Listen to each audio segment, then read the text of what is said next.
but the most dramatic of these, what I call divine radars, was it was in January of '83, and I had some business for the communion on Oahu, and I'd flown over, and in those days there was no jets at night. There was no air runway lighting at night, so they had to fly only during the day.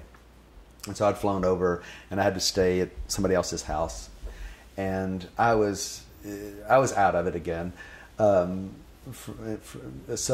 a victim of my own stupidities, and I ended up on this living room floor, and it was uncomfortable, and I'd made a fool of myself, and in a bad way, and so I was disturbed by my own disturbance, and I had nightmare after nightmare after nightmare, just awful evening, night, and finally in the middle of the night or late in the night, the monster gets me in my dream. I wake up, Master, help!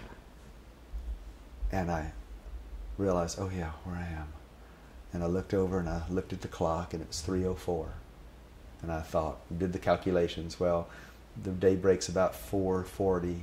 First jet goes over about 6. I'll make sure I'll get up in time and put my head back on the pillow, thinking I just go one more round of sleep, and I'll wake up for it. And I fall immediately back into a dream state. And in the dream state, beloved, a couple minutes later, comes and he says, yes. I said, oh, I need your help. He goes, put your head on my knee. And I put my head on his knee, and he put his hand on my head, and I've had the good fortune of having this be in literal as well as virtual realities. And it was just like that, which my metaphor for what that experience is like is to stand under a good-sized waterfall. Just force, just except that it's not water, it's loveless. And so there's this force of loveless rushing through my body, mind.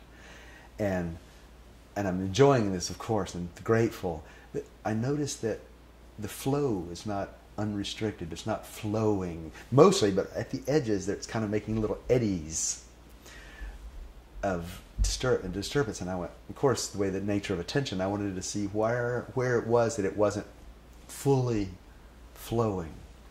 And my attention is in psychic vision is drawn to these perturbances of the flow, and I see that it's my own activity, that I, by my own action, am disturbing his flow. And I went, oh, the teaching is true again. And I let go, and I'm washed, utterly washed in samadhi, his heart joy. And I slept like a baby. And I woke up at the appointed hour, got on the first jet. Now, Tom Closser, who had been on all-night security duty, picks me up as his last mission of the night. And he's driving me back from the airport, and we're driving along, and he goes, oh, where were you just after 3 o'clock last night? And I want to keep my cards close to my chest here, and I go, why? And he goes, well, Master woke up, called out to the guard shack, said, where's Frank? And I told him, you're in Honolulu. He goes, I said, oh. I said, at 3:04. He says, oh yeah, that's it, 3:04. He says, at 3:04 I woke up from a nightmare, and I called for him. He goes, oh, right, of course.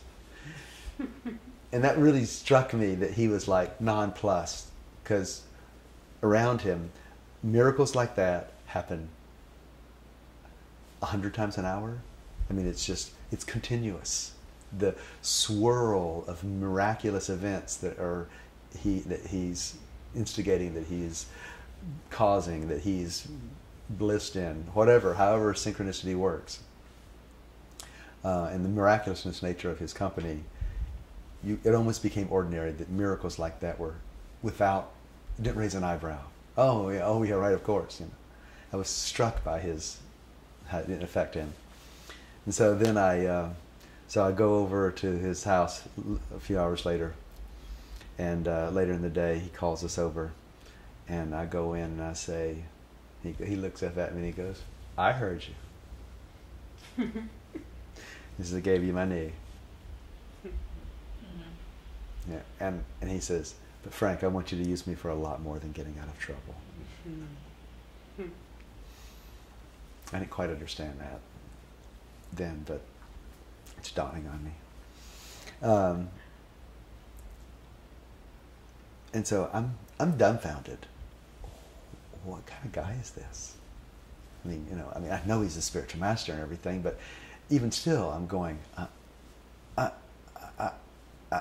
don't get it. I'm just like, I'm just aghast that I was on another island. I was far away. He woke up from his sleep to answer my heart call. And I wasn't even like, oh, really help you, without intent. It was just my raw need. And he was that attentive. Hundreds of miles away, wakes up out of his sleep and comes to me in my dream and then tells me about it. I'm just going, whoa, whoa, whoa. And I'm sitting there in amazement at him, and the evening goes along, and as it was the case, he would talk and instruct and slice and dice and sacrifice us all, and then we would sacrifice to him. And, it was the usual miraculous event. And then he would go, okay, let's dance. And somebody put on some music, and my knees, which are garbage, were hurting, so I got up and walked to the other side of the room from him, and people started passing out things to drink and eat, and people started putting on music, and people started dancing, and things are going back and forth between us all, and I'm standing on the other side of the room just gazing at him, and I'm going, and I'm thinking, what kind of person does what just did I can't, I'm still processing, and I finally went, oh, and he goes, what? I mean, there's music, people screaming. And I'm whispering it to myself again. And he looks up, what? And I went, and to me it was the same thing. It was that divine radar, where he hears your heart. And he can respond in bodily form. And he goes, and I looked at him and I lied. And I said, you can't teach me anything, obviously. And I lied, and I said, I said I wanted to hug you. He throws his arms, and he loves lies like that. And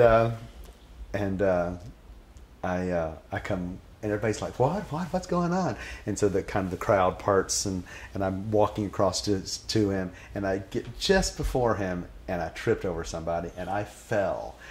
And he caught me, just boom, caught me in his arms, and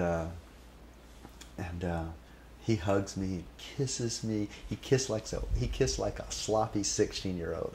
I mean, just the most delicious kissing. We hold each other's heads, and just kiss each other.